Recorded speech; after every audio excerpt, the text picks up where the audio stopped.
The White House has announced a ban on travel to the United States from Brazil due to the spread of the COVID-19 coronavirus in Latin America's hardest hit country.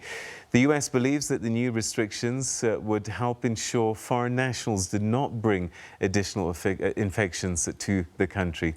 Brazil has since reported over 360,000 COVID-19 cases, and close to 23,000 people have lost their lives to COVID-19 complications.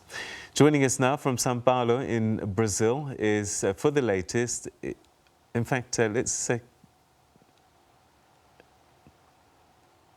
the new restrictions come into force on May 28th.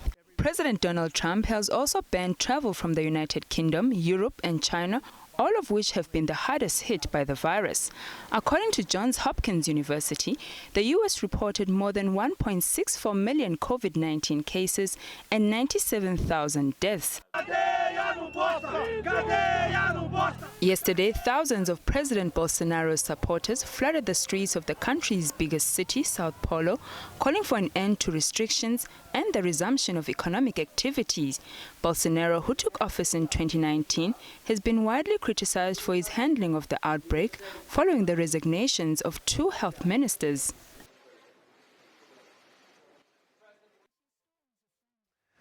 Right, joining us now from São Paulo in Brazil is journalist Thomaz Favaro. Thanks so much indeed for joining us. Welcome to the program. Bem-vindo. Thank you. Como está? Muito bem. Está bom. Great. Thanks so much for joining us.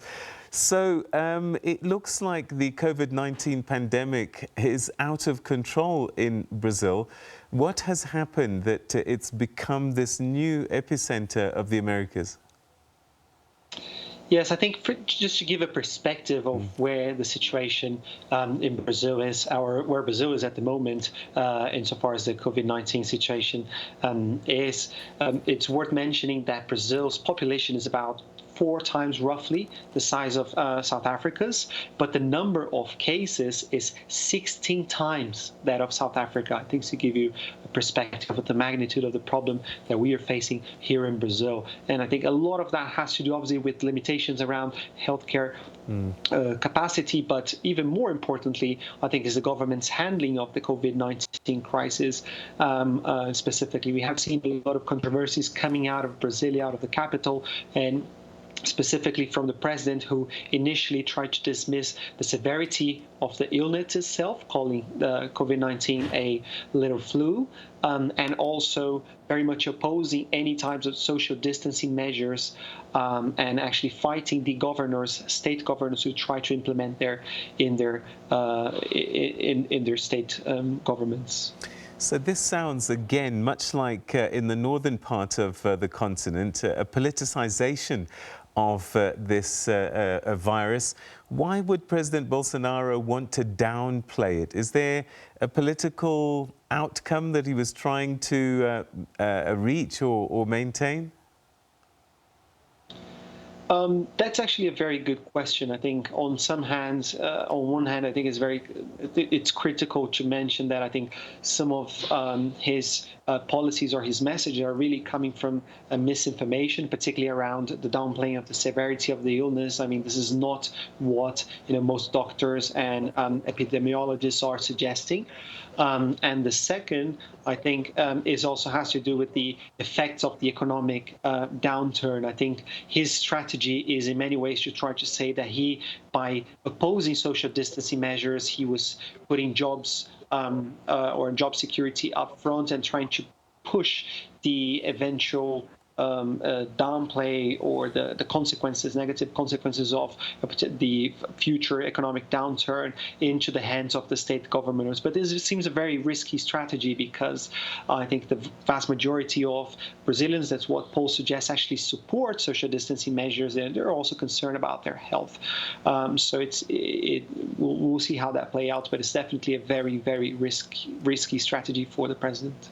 So was there a hard lockdown, or was it quite mild? And what's happened since these numbers started ticking up?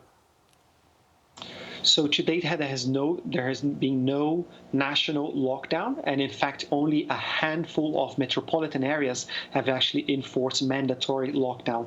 The vast majority of states and cities are actually in a voluntary social distancing paradigm. So most state governors and mayors are suggesting people to stay at home, but there's no kind of penalties or any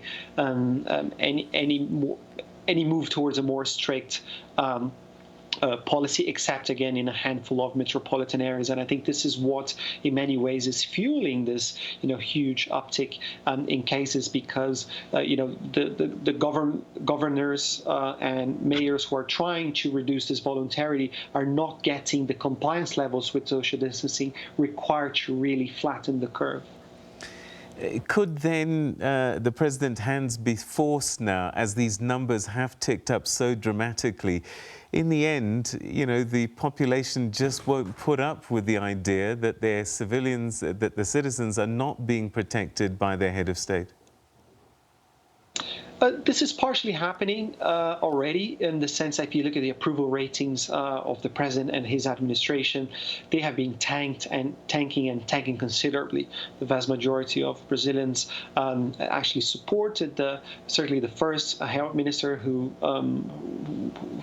sort of governed through the pandemic and was sacked, and to a lesser extent his successor as well, who recently resigned. And they do have a very negative view of how Bolsonaro is handling the pandemic. But I think what is important to mention here is that he also retains a core support base that is probably around 20 to 30% of the 20 to 30% of the population, give or take, depending on the poll, that remains very much supportive of him, and it continues to take the streets again to force the state governors who are implementing social distancing measures to backtrack and again continue to downplay the severity of the health crisis that Brazil is going through at the moment. Do we have any confidence in the numbers that are being reported? Are these figures accurate?